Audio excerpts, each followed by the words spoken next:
जमीन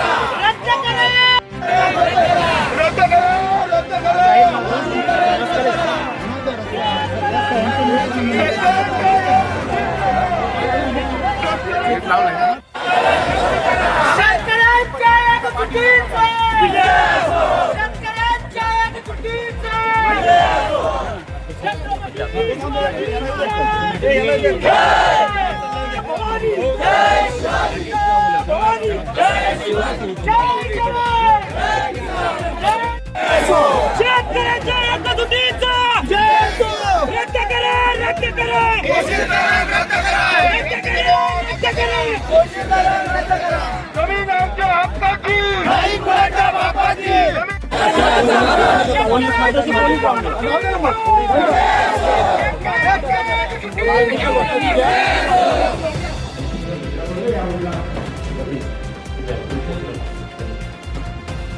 थांबा 1 मिनिट बाजूला नाही कोणाच्या बापाची जमीन आमच्या हक्काची नाही कोणाच्या बापाची रद्द करा कोशी धरण रद्द करा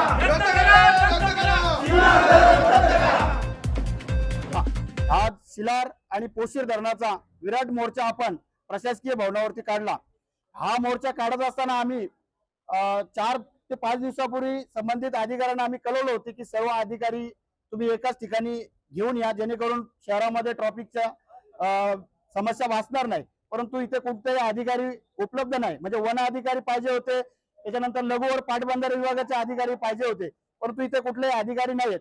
आम्ही त्यांना रिक्वेस्ट केली की कुठल्याही शेतकऱ्याला नोटीस नाही, कुठल्याही शेतकऱ्याला तुम्ही कुठल्या संदर्भात कळवलं नाही, जनसुनावणी झालं नाही, आणि तुम्ही महालक्ष्मी कंपनी असेल आणि प्रसाद कंपनी असेल या कंपनीला संबंधित धरणाची ठेकेदारी दिली। त्यांनी तिथे जाऊन मॅपिंगचे, सर्वेचे काम, ड्रिलिंगचे काम आणि सिमेंटचे पोल घालण्याचे काम चालू केले। मग आम्ही तिथे स्वतंत्र भारताचा तिथे हिस्सा नाहीये का? मग तिथे माणसं राहत नाही का? जनावर राहतात का? हा मानव अधिकाराचं उल्लंघन नाही का? आम्ही विनंती केली तहसीलदार साहेब आणि प्रांत साहेबांना की आपण आपल्या अखत्यारीत त्यांना जोपर्यंत जनसुनावण्या होत नाही, म्हणजे 13चा जो सरकारचा जो जाहीरनामा आला होता त्यामध्ये असं स्पष्ट सांगण्यात आलं होतं की 70% शेतकरी जोपर्यंत कुठल्याही प्रकल्पाला संमती देत नाही तर कुठल्याही प्रकल्पाचं काम चालू होणार नाही।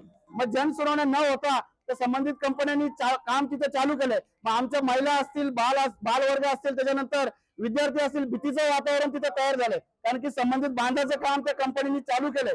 मग एकही शेतकऱ्याला नोटीस नसताना जर असं काम जर यापुढे चालू राहिलं तर मानव अधिकाराचं उल्लंघन होतं। तुम्ही याची हमी घेता का? तर त्यांनी आम्हाला स्पष्ट नकार दिला की आम्ही या कुठल्याही प्रकारची हमी घेणार, आमच्या अधिकारी क्षेत्रात येत नाही। पण वास्तविक पाहता तिथे भीतीचं वातावरण तयार झालेलं आहे, आम्ही तिथं मानव अधिकाराचं उल्लंघन झालेलं आहे। आम्ही आमच्या निवेदनात स्पष्ट म्हटलंय की दोन्ही धरणाची गरज नाहीये। गेली 15 वर्ष झालं कोंढाणा धरण लाल फितीत पडू नये, त्याचे टेंडर निघाले, टेंडर वाढत गेले, पण तो धरण झाला नाही। त्या धरणात कुठली लोकवस्ती तिथं विस्थापित होत नाही, आणि तो जर धरण जर बाहेरच्या टेक्नॉलॉजीच्या, बाहेरच्या देशाचं जर तंत्रज्ञान वापरून जर तो कोंढाणा धरण केला तर या दोन्ही धरणापेक्षा जास्त पाणी त्या कोंढाणा धरणात बसेल। त्याच्यानंतर जर तुम्ही आहेत ते वापराचे जे धरण आहेत त्यांचा गाळ काढला किंवा त्यांची जर बांध बंदिस्ती केली आणि त्यांची जर बांधाची उंची वाढवली तर यापेक्षा 4 ते 5 पटीने आहे त्या धरणांच्यात पाणी बसेल। मग या धरणाची गरज काय? मग आम्हाला स्थानिक भूमिपुत्रांना, शेतकऱ्यांना असा संशय येतोय की हे धरण मंजूर केलेत, हे मलिंदा खाण्यासाठी धरण मंजूर केलेत, आणि आम्हाला असं इथे कोणत्याही प्रकारचं ठोस आश्वासन मिळालं नाही। 8 दिवसात आम्ही संबंधित सर्व विभागाचे 2 अधिकारी बोलून आणि तुमचे 2 कमिटीचे मेंबर बोलून दोन्ही धरणाच्या, आणि आम्ही एक मीटिंग लावू आणि त्याच्या तोडगा निघाला, पण तो परत कंपनीचं काम थांबवणार कोण? ही जबाबदारी घेणार कोण?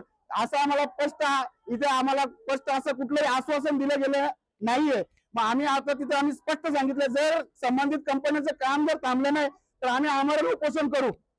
बेहत्तर आमचा जीव गेला तरी चालेल, पण आम्ही कंपनीला काम चालू करून देणार नाही। हे मानव अधिकाराचं इथं उल्लंघन होतंय। जर संबंधित कंपनीला काम चालू करायचं असेल ना, दोन्ही विभागात भीतीचं वातावरण तयार होत असेल तर भले आमचा जीव गेला तरी चालेल, पण आम्ही इथं आमरण उपोषण करू, रस्ता रोका करू, परंतु आम्ही कंपनीला काम चालू करू देणार नाही असं आम्ही स्पष्ट इथं सांगण्यात आलेलं आहे आमच्या वतीने। धन्यवाद। कारण की 25 मे 2025 ला जेव्हा शासनाने हे दोन्ही धरण मंजूर केले, हे दोन्ही धरण मंजूर करत असताना पहिल्या दिवसापासून आम्ही विरोध करतोय। संबंधित अधिकाऱ्यांना आम्ही 3 वेळा पत्र दिलं ग्रामपंचायतचे 5-5 ग्रामपंचायतचे ठराव घेऊन ग्रामसभेचे बहुमताचे आणि आम्ही संबंधित विभागानं स्मरणपत्र दिलं, हायकोर्टात केस दाखल केली. एवढं सगळं होत असताना पण कोणत्याही शेतकऱ्याला साधी सूचना दिली नाही, नोटीस नाही, कुठलीही जनसुनावणी नाही आणि काम चालू करते कंपनी. हे कुठेतरी शेतकऱ्यांच्या मुलावरती घाव घातल्यासारखं आहे. जर तुम्ही आमच्या मुलावर जर घाव घालत असतील तर आम्ही पण तुमच्या मुलावर घाव घातल्याशिवाय स्वस्त बसणार नाही. जे करावं लागेल ते करू. 8 दिवसात आता तुम्ही म्हणालात की सांगितलं आम्हाला की आम्ही 8 दिवसात पाटबंधारे विभाग आणि कर्ज यांची मीटिंग घेतो. या तुम्हाला त्यांना बोलवतो आणि तुमची त्यांच्या सोबत मीटिंग करू. तुमचं काही असेल ते त्यांच्या समोर मांडा. ते काय उत्तर देतात नंतर ते पर्याय तुम्हाला काय मार्ग देतात ते पर्याय आपण काय मार्ग त्यांना सांगायचा ते आपण सांगितल्यानंतरच त्यांना आपण कुठली धरणाची करून द्यायची. म्हणजे आपण धरणाला विरोध करायचा. धरण हा आम्हाला होऊ नये हे आम्ही आता प्रांत साहेबांना आणि तहसीलदारांना हे आम्ही निवेदन दिलंय आणि तोंडी सांगितलंय. आणि हा धरण कुठल्याही परिस्थितीत रद्द व्हावा यासाठी आम्ही एवढं मोठं आंदोलन मोर्चा काढलेला आहे. यासाठीच काढलाय. हा धरण आम्हाला भूमिपुत्रांना नकोय आणि हा धरण रद्द व्हावा यासाठी आम्ही आज तहसीलदार आणि प्रांत साहेब यांना भेटलो आणि त्यांना आम्ही सविस्तर आमची चर्चा झाली आणि त्या चर्चेचं आम्हाला 8 दिवसानंतर ते परत आम्हाला इथं मीटिंगला बोलवणार आहेत. सर्व पाटबंधारे विभागाच्या अधिकाऱ्यांना घेऊ